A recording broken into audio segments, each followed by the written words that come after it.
মালয়েশিয়ায় second home গড়েছেন ৩,৬০৪ বাংলাদেশি। বিস্তারিত জানতে ভিডিওটির শেষ পর্যন্ত দেখুন। মালয়েশিয়ায় দ্বিতীয় নিবাস গড়ায় বাংলাদেশিদের অবস্থান ওপরের দিকেই রয়েছে। Malaysia my second home MM2H কর্মসূচির মাধ্যমে দেশটিতে দ্বিতীয় নিবাস গড়েছেন ৩,৬০৪ বাংলাদেশি। সর্বশেষ তথ্যমতে 2024 সালের ডিসেম্বর পর্যন্ত বিভিন্ন দেশের 5,8,468 জন নাগরিক মালয়েশিয়ায় সেকেন্ড হোম গড়েছেন। এর মধ্যে 3,604 বাংলাদেশীও রয়েছেন। রোববার 8 মার্চ দেশটির পর্যটন, শিল্প ও সংস্কৃতি মন্ত্রী দাতুক সেরিতিয়ং কিং সিন এক বিবৃতিতে এ তথ্য জানিয়েছেন। Malaysia my second home MM2H কর্মসূচিটি বিশ্বের যেকোনো দেশের আবেদনকারীর জন্য উন্মুক্ত বলেও জানানো হয় বিবৃতিতে।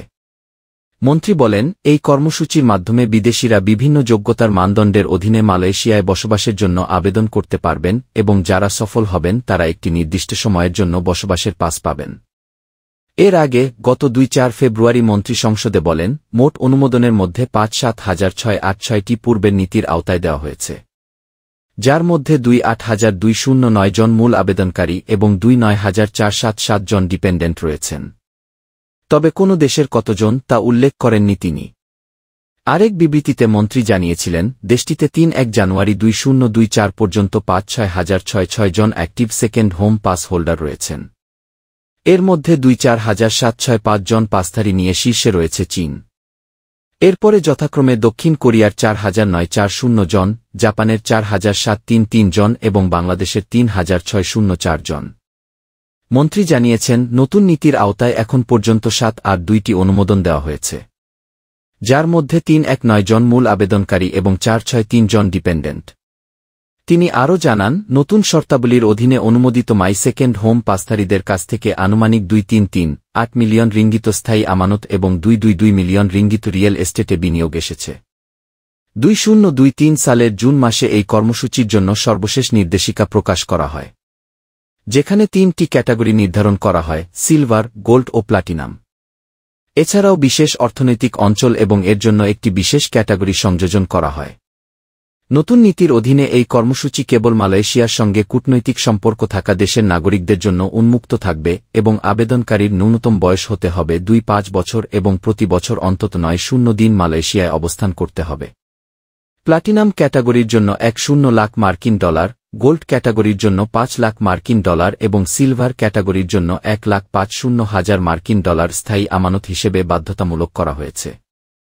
এছাড়া আবেদনকারীদের মালয়েশিয়ায় 6 লাখ রিঙ্গিত থেকে 20 লাখ রিঙ্গিত মূল্যের সম্পত্তি কিনতে হবে, যা নির্ভর করবে তাদের বেছে নেওয়া ভিসা ক্যাটাগরির উপর। জরিপ বলছে, গত 7 বছরে বাংলাদেশির সংখ্যা বেড়ে হয়েছে প্রায় 2-4 গুণ। দেশটিতে বাস করা বাংলাদেশি ও নানা মহলের কাছ থেকে জানা গেছে, সেকেন্ড হোম করতে যে টাকার প্রয়োজন হয় তা বাংলাদেশ থেকে বৈধ পথে যায়নি। নাম প্রকাশে অনিচ্ছুক এক বাংলাদেশি বলেন, মালয়েশিয়া সেকেন্ড হোমের জন্য ব্যবসায়ীদের অনেক সুবিধা দেয়। কেউ দেশের আনরেস্ট থেকে বাঁচতে, আবার কেউ তার সম্পদ সরাতে সেকেন্ড হোমের আশ্রয় নিয়েছেন। ওখানে একজন বাংলাদেশি ব্যক্তি গড়ে একটি নির্দিষ্ট পরিমাণ টাকা খরচ করলেই সেকেন্ড হোমের সুবিধা পান। এক প্রবাসী বাংলাদেশি বলেন, মালয়েশিয়ায় বাংলাদেশি অধ্যুষিত বেশ কয়েকটি এলাকা গড়ে উঠেছে। সেখানকার অধিবাসীরা ফ্ল্যাট কিনে থাকছেন, আর এখানে ফ্ল্যাটের দাম কোনো ক্ষেত্রে বাংলাদেশের চেয়েও কম। কেউ কেউ বাড়ি কিনেছেন ও ফ্ল্যাট কিনেছেন। মালয়েশিয়ার শিক্ষা এবং যোগাযোগ ব্যবস্থাও বাংলাদেশিদের সেকেন্ড হোম বানানোর আরেকটি কারণ। ঠিক কোন শ্রেণীর লোক মালয়েশিয়াকে সেকেন্ড হোম বানাচ্ছেন সে ব্যাপারে কোনো গবেষণা নেই। তবে যারা এটা করছেন তাদের কেউই সাধারণ পর্যায়ের লোক নন। তাদের অর্থ এবং ক্ষমতা আছে, তারা ব্যবসায়ীও হতে পারেন। আর বাংলাদেশের অনেক রাজনীতিবিদই ব্যবসায়ী। মালয়েশিয়া সেকেন্ড হোমের বিষয়ে অর্থের উৎস নিয়ে প্রশ্ন করে না, বিনিয়োগের উৎস নিয়ে প্রশ্ন করে না। বাংলাদেশে একটা ফ্ল্যাট কিনলে অর্থের উৎস জানাতে হয়। তাই বাংলাদেশে যাদের অবৈধ আয় আছে বা যারা অর্থের উৎস জানাতে অক্ষম, তারা মালয়েশিয়াকে সেকেন্ড হোম বানাচ্ছেন আর হুন্ডির মাধ্যমে এসব অর্থ পাচার করছেন। তবে কেউ কেউ আছেন যারা বৈধভাবেও এটা করছেন, কিন্তু এতে অর্থনীতির ক্ষতি হচ্ছে। দেশের টাকা বাইরে চলে যাচ্ছে। যে অর্থ দেশে বিনিয়োগ হতে পারত তা বিদেশে বিনিয়োগ হচ্ছে। অনুসন্ধানে জানা গেছে, মালয়েশিয়ায় প্রায় 1.5 লাখ বাংলাদেশি বসবাস করছেন। অনেকেই বলছেন, মালয়েশিয়া সরকার টাকার উৎস নিয়ে প্রশ্ন না করায় বাংলাদেশিরা এই সুযোগ নিচ্ছেন। এদিকে মালয়েশিয়াতে কয়েক হাজার বাংলাদেশি রেস্টুরেন্টের ব্যবসা গড়েছেন। ওই দেশে বাংলাদেশি ব্যবসায়ীদের পাঁচতারা হোটেল ব্যবসা, গার্মেন্ট কারখানা, ওষুধ শিল্পসহ নানা খাতে বিপুল বিনিয়োগ রয়েছে। অনেকে রাজধানী কুয়ালালামপুর সহ বড় বড় শপিং মলে দোকানও কিনেছেন। অনেকে স্বর্ণ, খেলনা, তৈরি পোশাকের ব্যবসা করছেন। এদের কেউই বৈধভাবে অর্থ স্থানান্তর করেননি। বাংলাদেশ ব্যাংকের অনুমোদন ছাড়াই তারা মালয়েশিয়াতে টাকা নিয়ে গেছেন। অনেকে বিপুল পরিমাণ অর্থ বিনিয়োগ করেছেন দেশটির কৃষিখাতসহ বিভিন্ন খাতে। এ প্রসঙ্গে মালয়েশিয়া বাংলাদেশ চেম্বার অফ কমার্সের সদস্য ডা. শঙ্কর পোদ্দার বলেছেন, যারা মালয়েশিয়ার সেকেন্ড হোমে যুক্ত হয়েছেন তাদের প্রত্যেকেই নিজের ও বিনিয়োগের নিরাপত্তার কথা চিন্তা করে যুক্ত হয়েছেন। ডা. শঙ্কর বলেন, বাংলাদেশ সরকারকে এ বিষয়টি অনুধাবন করতে হবে। কেন নিজ দেশ ছেড়ে অন্য দেশে বসবাস করতে যাচ্ছে মানুষ? আর মালয়েশিয়া আমাদের জন্য যা করতে পারছে, আমরা কেন তা পারছি না? তিনি উল্লেখ করেন, বাংলাদেশ কবে অন্য দেশের মানুষের সেকেন্ড হোম হবে সেদিকে নজর দেওয়া উচিত।